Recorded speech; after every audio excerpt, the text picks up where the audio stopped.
Hey guys, over here for our Buying a House in Japan playlist. Some of you guys will be familiar with this building at the back of the old Japanese farmhouse. It's used by some random teenagers for their entertainment. Occasionally we put a guest in there if we get a guest come stay from Australia or somewhere. So about 14 years ago, the Unskilled labourer went out there and did some painting and repairing, and it's held up pretty well. However, as you can see, under that eave is looking a bit dodgy. More importantly, that fascia board at the top there is rotting. And these sheets that we put over the amad, or the storm shutter boxes, they're holding up pretty well, but you can see they're going to start to fail. The problem is that if any of these rotten bits of wood allow water into the wall is made of mud, basically. So if water gets inside, and we've showed you what happens with the old houses before, if water gets in, it's a game over. This one's more aesthetic up here. You can see the under the eave there is peeling off. They've used sort of fairly thin ply all the way around the house, both buildings, and that ply has sort of given up. So what we found the best thing to do there is just remove it and paint it. So the front here, again, it's held up pretty well, but it's starting to go. So just don't want water in the walls. We've showed you before, if water gets in the walls, that mud gets wet and then everything starts to give up and the house will fall down. If it gets in the roof, it's the same thing too. We'll show you a little bit later. There's a fascia board up the top that's starting to go as well. So if you let water in those walls, we showed you a house once, not far from the old farmhouse actually, that water got in the roof. Actually, we had one next door, directly next door. There was an old house, and water got in. It's just started to collapse. So unskilled labourers on the job. A few brackets just to hold this all together into the pieces of wood that are still solid. So they went in pretty well, nice and solid. Just structurally. Structurally, it was still okay. And then we want to take a centimetre off the bottom of this fascia for reasons it'll become obvious later. So we sort of screwed that piece of ply there to run the saw along, just to take a centimetre off. And the bottom centimetre of that fascia is pretty dodgy anyway. So remove that. It was still good enough. Cutting it was still fairly substantial. It was a little bit rotten, but not too bad. But of course that fascia is not square, it sort of sags a little bit in the middle. So the whole building, all the buildings is the same because it's really old. Nothing's square. So when you come to use square or straight material, it's always a little bit tricky because nothing's square or straight. Everything's a little bit bendy or a little bit out of square. That's actually quite tricky, that. But it worked. You can see it's taking the bottom centimetre off. There we go, happy days. That worked. That was the best solution for getting the 1 centimetre off. Apparently it worked.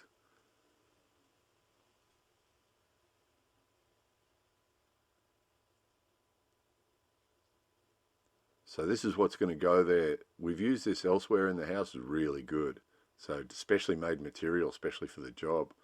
And it works really well because the screws that you use to attach it go underneath that aren't exposed to the weather. And the water runs down it. And because of that clever little shape at the bottom there, the water drops off and it just doesn't rust. So we've used it elsewhere around the house and it works really well. Made of some sort of aluminium or type material. So yeah, the biggest part of this job was this bit, was the measuring and the cutting. That was the biggest job. There's lots and lots of that. Actually, attaching this stuff to the house, this cladding to the house, was the easy bit. It was measuring it and cutting it and getting it right so it would fit. Because again, nothing was really square. And that tin, horrible material to work with. You know, lots of little nicks and cuts and sharp bits. So in the past, we've used that sort of corrugated tin because that's what was already on the house. But when we went looking at the home centre, we found this stuff, which is basically the same material, but just looks different. It sort of looks like fake wood or something. So it's just a cladding. It's an aluminium cladding. or a tin cladding, but it looks a little bit better than the corrugated stuff.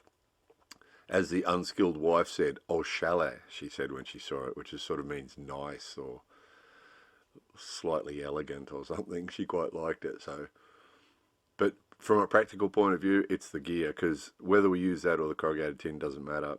That's much better than the wood, obviously. This is the southern facing wall, and that's why it's copping a punishment, because it gets sun pretty much all day, and it gets beaten by the wind and the rain and the snow in winter and the heat in summer, and it gets caned, that wall. So that material will last much better than the wood. So we should get 20 years out of that. And then this sill, we're going to do again. Again, the scary thing about that sill, if the water gets in between the sill and the window frame and gets into the wall, that wall's mud, and you get water in the mud, and it all gets really ugly really quickly. So we do something about that. So that paint went on there about 14 years ago. The Unskilled painter did that. So it's just that weather's just beating the heck out of it. So it's lasted okay, but obviously that's no good. Always better to get onto these things before they get too advanced, because once the problem gets too big, I mean, if that sill really rots away, you've got to put a new sill. That becomes a big job, doesn't it? Take the window out. So that's the solution for that. Just the right size it was, 5 centimeters by 5 centimeters. I think it's supposed to be at the apex of a tin roof, maybe, but it just happens to be the right size for this. So just a little bit of silicone to make sure that the water doesn't get around the edge of it, and then some nails at the front of it. Perfect solution.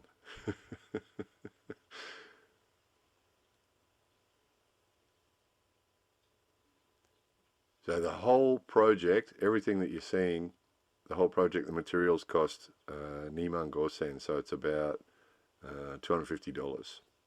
So it's a bit painful to spend money like that on the old house, because we know eventually it'll get knocked down, but it seems that we're pretty happy here. We're going to be staying here a long time, so it's better to spend $250 now and protect it than, once water gets into that sill and you've got to take the window frame out, and if the water gets in the walls and into the mud, it gets really ugly. So it's better to spend a little bit of money now and again. As painful as it is, spend a little bit of money on it just to keep it in one piece. Because some of you guys might remember 14, 15 years ago we said that we're going to stay here about 10 years, and it's been 14 or 15 years already. And it seems popular opinion in the house that everybody wants to stay. So we're not going anywhere yet. But will eventually. It's just keep the upkeep on these old places. I mean, we show you guys some of it, but there's a lot of stuff that we do on this house that you don't see. These are the offcuts, just using the offcuts from what was done before to seal this bit up here, because that's really starting to rot away there. It gets punished again by the weather, and it was starting to give up. So this will fix it. So yeah, the old houses, and every time you start a job like this, as you're doing the job, you notice other things. I'll show you a few more in a minute. You notice other things that need doing. It's just never ending, and constant labour and constant money. So one day, because the old man's getting old, the old man's getting older. So one day the plan is to go up on the hill with a bit of a view with a new house, if that's possible. Hopefully the size of the land here might mean that we can sell it for enough that we can get a new house up on the hill. Maybe another 10 years. We'll see what happens. Anyone else notice the spider come out before? Woke him up. So yeah, like this material. I haven't used this material before. It's just the same as the corrugated tin that we've used loads of. It's the same material. It's just a different design. But quite like it. It looks better than the corrugated tin. And again, just old buildings, you're never going to make it look original. unless you spend a lot of money to restore these buildings to make them look original, but then they're high maintenance if you do them the authentic old way. So this tin's not a bad solution. And for those of you guys who haven't seen these sort of videos before, Japanese people aren't interested in these old houses. So when we do eventually sell the old place, sadly, all the buildings will get demolished, and they'll probably build 4 or 5 new homes on this piece of land, because just nobody will be interested. Even if we sell it, you know, in the sort of condition it is now, which we think is pretty good. We like living here. But Japanese people just wouldn't. They'd just look at these old buildings and go, oh no, too old. And they just wouldn't be interested. So eventually some sort of investor would buy it, probably, demolish all the buildings. Cost him about $30,000 to demolish all the buildings. Then he'd build 4 or 5 new buildings on it, new houses, tiny little blocks. And Japanese people go, oh, chalet. They'd love it. The tiny little new house on the tiny little block, they'd love it.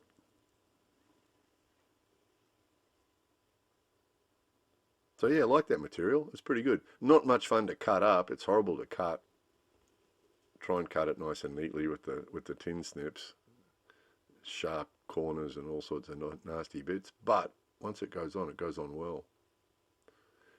Again, putting it up with the nails, that's the easy bit. Cutting it to the right size so it just fitted underneath that corner there. A bit of faffing goes on there. Measuring, careful measuring. And again, not square. The width of that at the top was different from the width at the bottom, of course, because nothing's square and nothing's straight. So the measuring and the faffing to get it right first, and then nailing it up. The nailing it up bit looks easy, doesn't it? Because that's the easy bit. It's the preparation. As with all these jobs, it usually is the thought that goes into it first and the preparation. That's the most important part. When you actually come to actually do this in particular, nailing this up, it's the easy bit. Just feeling underneath there to feel where the wood is, because obviously you can see it's concrete base, standard old design, concrete base with a wooden frame sitting on it. So you've got to find the wooden frame. Don't want to be trying to nail into the concrete. That doesn't work. Oh, that was blood I wiped off there. There's blood from some sharp corner. Just wiped the blood off at the end of the job. Blood, sweat and tears, literally. So this is another Armato box. We still use, this is the only storm shutters that we actually use, because now and again when that old place, that back building there's not being used, it gets the afternoon sun. So just to protect the floor in there and so on, we do actually slide those storm shutters out sometimes. Not recently, because places become a bit popular with the teens. The teens have been right in there. Oh, that's that under the eave bit. So the easiest thing with that actual eave isn't so important. So just pull it out. We did this all the way around the main house. Just pulled it out, threw it away, and then just spray painted it. And it looks fine. Some of you might, if you've been with us a really long time, when we first bought the house, it was what made it look like the Addams Family house. When it was all the eaves were sort of hanging down all the way around the buildings. It made it look really dodgy. But it really wasn't a big deal. It was just pulled the rest of it down. There's a video somewhere of pulling down one of the eaves, and it came down in one piece. One giant eave just fell down. It was sort of ready to go. So a little bit of a encouragement from the crowbar, and it was wider than this one too. It was a good 2 meters wide and about 5 meters long, and a bit of encouragement with the crowbar, and the whole thing fell down. So that's what you're left with. And once you spray paint that, that's fine. But have a look at this. Here's this one job leads to another. It was like, oh no, look at that mold on there. And look how long this one is. So nobody goes out there. Nobody at all. Not even the unskilled gardener. Nobody goes out there. Very, very rarely. So it doesn't really matter. But again, just got to keep an eye on it, because you don't want water getting in the walls. So it looks dodgy, but it's probably okay for now. But that might be a video another year or two's time. So that's that fascia board. Really, really important. That's at the end. There's beams that run across the roof. Really big, serious logs they are. And that fascia protects the ends of them. Unfortunately, the tiles overhang, which means replacing those fascia boards is a horrible, horrible job. So painting it again, just to protect it, it's not too bad. But some of you might have seen a video I made a few years ago of a house just down the road from us, and that fascia had rotted, and the water had got in under the tiles, and under the tiles is mud as well, and the rain had got in to the mud under the tiles, and then rotted through, and then that part of the roof collapsed, and the next part, and then the whole roof collapsed, and that was the house. That was the end of that building. And it's a similar thing. The house next door to us, some of you might remember, that was a long time ago, before the new houses were built. There was an old house there, and one day we heard this crash come from next door, and we went out and had a look, and part of the roof had just collapsed, and that's why the water had got in under the tiles, and the mud had got wet, and then the wood that's under the mud rotted, and then those roofs are really heavy, of course, because they're heavy old tile and mud. So once the wood rots, it just collapses, and the roof had collapsed. A huge section of the roof had just collapsed, bang. So up to the before and after, guys. So it didn't look too bad before from a distance, did it? But once you got up close, if you look at that roof face here up the top, and then the little eave face here above the window there, you can see what's happening. It's going. And then the armado boxes, they were starting to go. So it's better to get on it soon. So that's what it looked like before, which wasn't too bad from a distance. And that's what it looks like now. So I ended up painting the whole wall.